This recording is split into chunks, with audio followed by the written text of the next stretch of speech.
Hey guys, it's Sunday, August 23rd. It's late enough in the year that we can go through everything and pretty much say for certain what worked and what didn't work. This year has been a pretty good year for the garden. It's the first year where we haven't done any building, we haven't added any beds or had to do any maintenance on the path or anything like that. So we've kind of focused solely on growing this year, which is nice. Your plants are never really put in the back burner because you're trying to get another job done. So that's been really, really nice. So to start this year, we had a load of horse manure delivered, which was kind of the first time we've used fresh from the stable horse manure. We just kind of dug it all into the beds right at the beginning of the year and planted directly into the ground. We did a little bit of construction on the cucumber trellis, but we did that fairly early in the year, so it didn't really interfere with our plans too much. So let's take a look around in the garden and figure out what worked and what didn't. So one of the best crops we've had this year has been the cucumbers. Going up the trellis, they've just done extremely well. So far we've taken 107 cucumbers from these, I think there were 8 plants or 7 plants, because I think one plant died shortly after transplanting. So we've taken, like I said, 107 slicing cucumbers from this side of the trellis, 58 pounds of cucumbers so far, and they're still going. So there will definitely be more by the time the season is truly over. On the slicing side, a pretty good crop. I think I'm not sure if it. I think we'll get more probably next year. We've harvested 16 pounds of pickling cucumbers, and we've pickled 13 1 liter jars so far. The plants did fairly well. Didn't quite reach the same height as the slicing cucumbers, but all in all, a pretty good harvest from the cucumbers. First year, the cherry plants, they've put on an absolutely amazing amount of new growth. Now, while we didn't get a crop this year, I wasn't expecting one because, again, this is the first year that these shrubs have been in the ground. But like I said, just an amazing amount of new growth. And with this size of plant, I am definitely expecting them to produce next year. So quite a success on the cherries. Zucchinis had a good year. These plants always have a good year. If you want a guaranteed crop of something and you have the room for them, plant zucchinis. From these 3 plants we harvested so far, and there's still, as you can see, more fruit growing. So far we have 34 fairly large zucchinis, 34 pounds in total. Now the melons, good, not great. I have melons. It looks like we'll get at least 1 cantaloupe and 1 watermelon. For me, that's a success. Now, is it the best use of space in this garden? No, but it's fun. The butternuts are doing extremely well this year. It's funny, the spaghetti squash did really well last year, the butternuts not so much. This is what the spaghetti squash looked like it last year, and the butternuts were tiny plants. Really never really got going at all during the year, but this year we should get a bumper crop of butternut squash and not a very good crop of spaghetti squash. The next plant that was quite a success this year was the eggplants. They took a little while to take root and start producing fruit, but now they're taking off and we got lots of fruit set, and they're really good. So definitely put 3 or 4 of these in the gardens from years to come. They, again, once they get going, if we had just a slightly longer growing season, these things would really get a chance to take off. But we've harvested, I think, 4 or 5 eggplants, and there's 5 more on the vine now, and we'll see what else produces by the end of the season.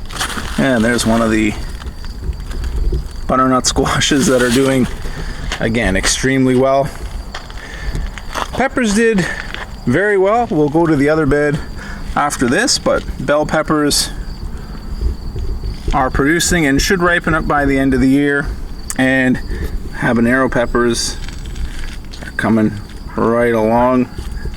Exciting to see those change colors.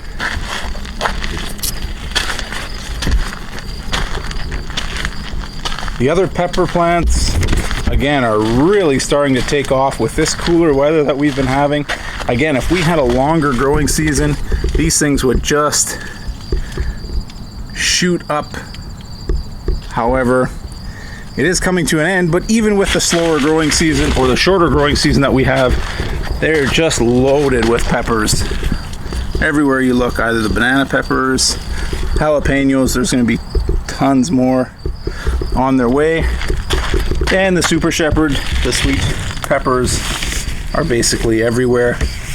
And as soon as they start turning red, we will be picking them.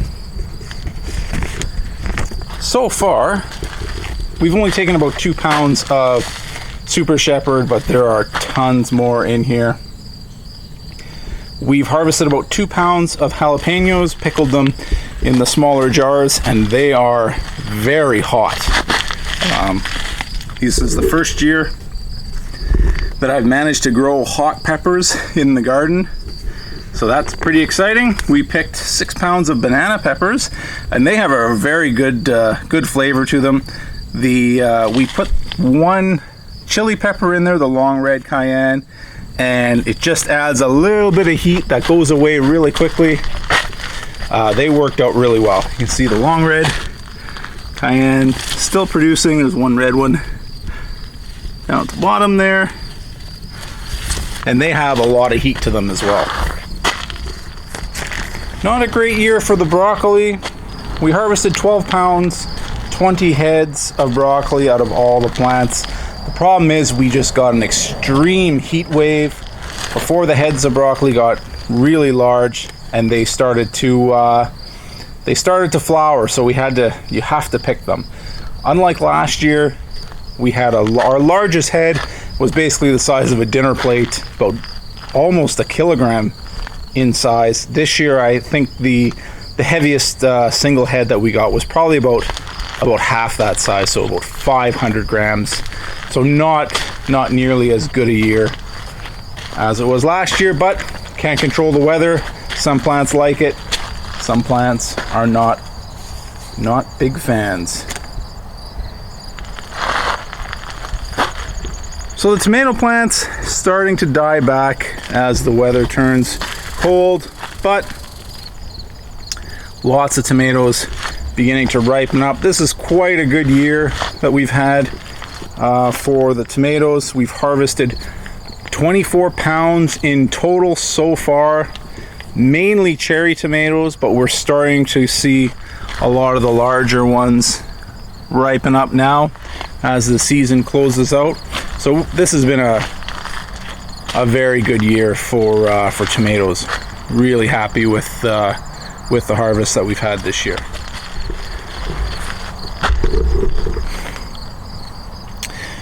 Now we have a few varieties of tomatoes in here. Tomato plants are the worst for the number of varieties that there are. You can really just go crazy planting all the different varieties of tomatoes. We have in this bed Sweet Gold, Sweet Mojo, Midnight Snack, Ultra Girl, and Lemon Boys. The Lemon Boys are the yellow, Ultra Girls are these red tomatoes here, just a medium-sized tomato, very resistant to all the standard ailments that tomatoes get. Midnight Snack are the black tomatoes, which eventually turn reddish hue, have a reddish hue when they're ready.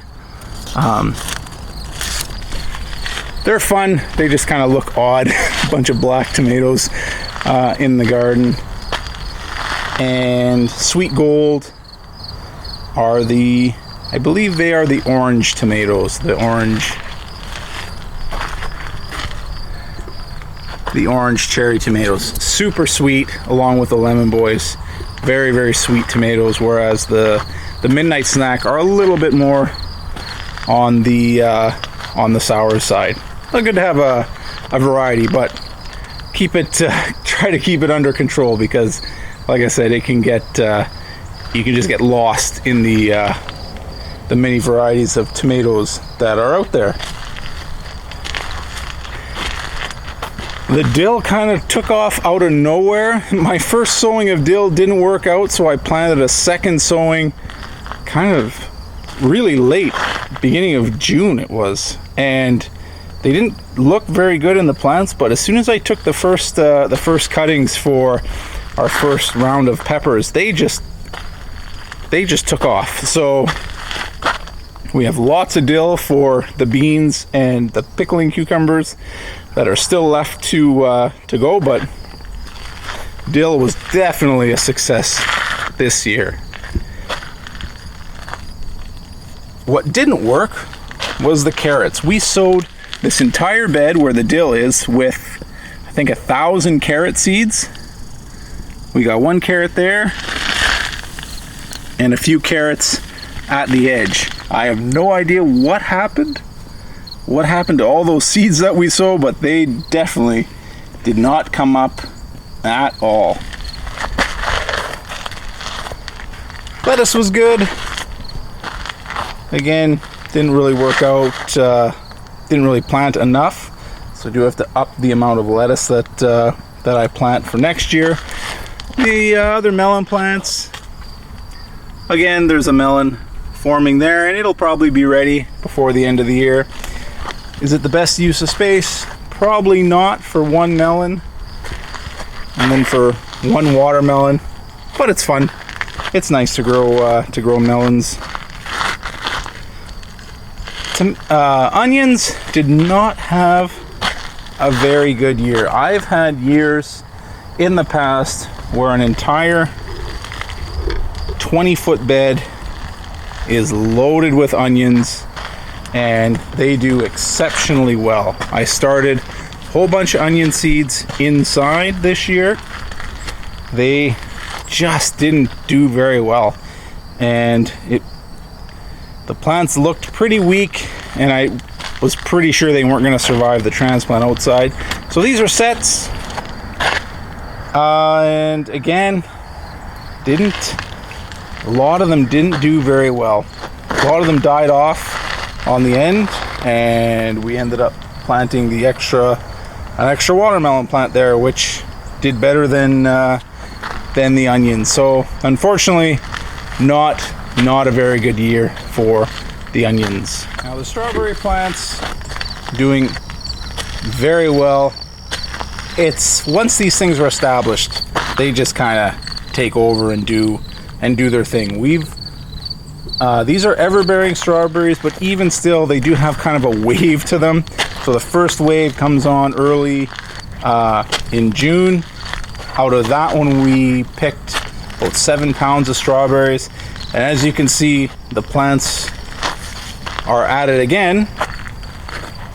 I'm calling this their second wave, and it looks like it'll be even more than the first one. There's lots of berries in there that are ready to be picked. So another good year for strawberries. I'll see what happens next year. If this bed continues to produce berries, then I'll leave them in, but they are due to be swapped out either next year or the year after, and this side of the bed has at least another 2 years of berry production left.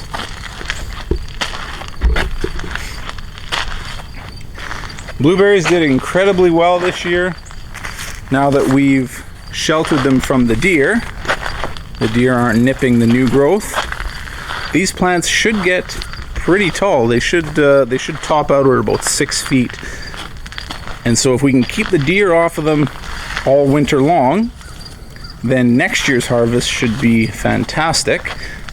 Again, with these, once you find a spot that they like and they really seem to enjoy this part, this bed, then they're going to produce for years to come. And in fact, there are still a few blueberries left that are ripening up a little bit later. Now, peas had a very good year.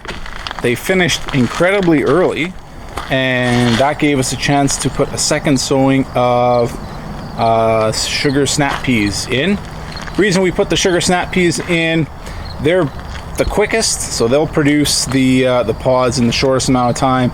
And again, the whole goal here is to not have any plants lagging into late October, because then it's just, again, a nightmare to clean up the beds when it's cold out. But the garden peas, the edible pod peas, and the sugar snap peas all produced very early, very quickly, and again, we harvested these quite early on. So it was, yeah, a good year, very good year for the peas. We harvested almost 5 pounds of edible pod peas and sugar snap peas on the first round, and I think it was about 7 pounds of garden peas from the other side of the bed. A little bit lower than last year by maybe a pound, but not much.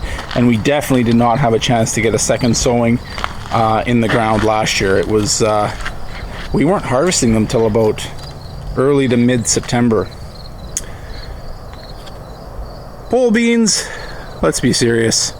These things are always always good producers. I don't think we've ever had a bad year for beans.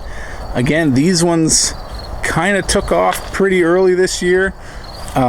We do 2 varieties, the Kentucky Wonder Wax, which is the yellow beans, and the Blue Lakes, which are green ones.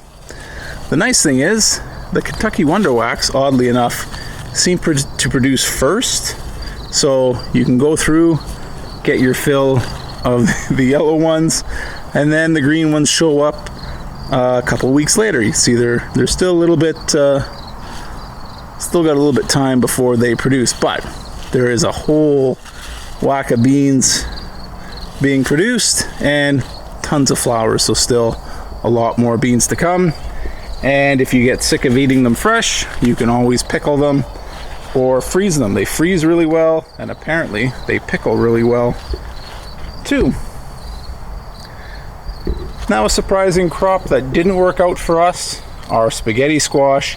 You can see it got hit by powdery mildew very early on in the season, and we've been spraying it, but it doesn't help. It slows it down. What the spray has done is it slowed it down a little bit, allowed the plant to produce a bit of new growth, which is now being trained into the bed.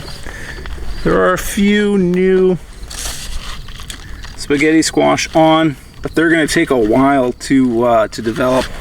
I'm not sure that they're going to have enough time to ripen up, but we'll see what happens. Definitely not as good a crop as last year. Kale and Swiss chard, another couple plants that we really never have a bad year. Just keep taking the leaves and they keep producing. These plants are almost indestructible. Have to plant a few more because you can't seem to keep up with demand in the house. Now, the plants that didn't work, cauliflower, unfortunately, they were doing well. We had cauliflower heads forming, and then the green caterpillars came. Somehow they got into the mesh, and that was it. Just absolutely covered with green caterpillars. Once they get in, that's it. There's very little hope, and you can see they are attacking the cabbage.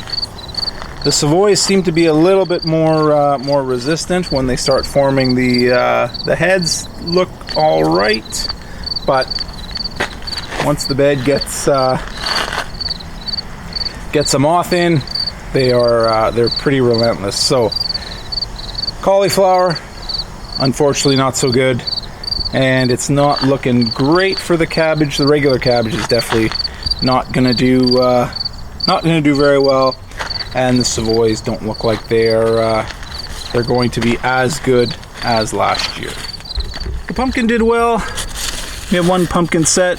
See, it's starting to ripen up. And you can see powdery mildew starting to show up on the leaves, so hopefully it ripens up in time. I'm not exactly sure what's going on with this powdery mildew this year. Never had it before. It has been, at least in the later half of the summer, there's been a lot of humid, damp days, lots of rain. Normally it's good, but we've been getting a little bit too much, so maybe that's what's doing it. Beets are doing well after kind of a touch and go start there. They were getting a little crowded out with all the weeds that are around, so weren't sure what was going to happen. Plus it's a new variety that we hadn't grown before, but they're looking good. Long beets, so we should get quite a good yield from this bed.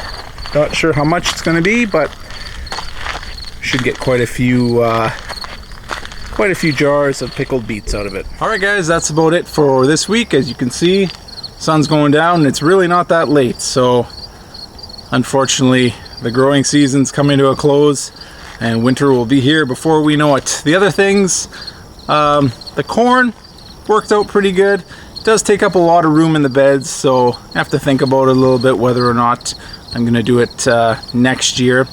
I'm going to start the beets inside. I know it's a little odd. Typically you just sow them outdoors, but I just like to get more consistent germination with these plants, and I'm going to try and figure out a way to put weed guard down and plant them through the weed guard. It's very difficult when you have so many plants to do it without fraying the weed guard, but it makes life so much easier in that you don't have to go through and weed the bed. So I'm definitely gonna think about that a little bit more. The only other things to change for next year, I'm gonna be a little bit more careful where I put certain plants. Now that we've kind of rearranged the fencing a little bit, I'm gonna have the broccoli and cauliflower on one of the end beds, keep them covered all year. You really have to be careful. These the butterflies will get in, and before you know it, you'll have caterpillars, even if you leave these covers off just for, a few hours during the day. So broccoli and cauliflower, especially the cabbages, they really have to stay covered as much as possible. So something else that we have to work on for next year. Anyways, that's about it for now. I'll see you next week.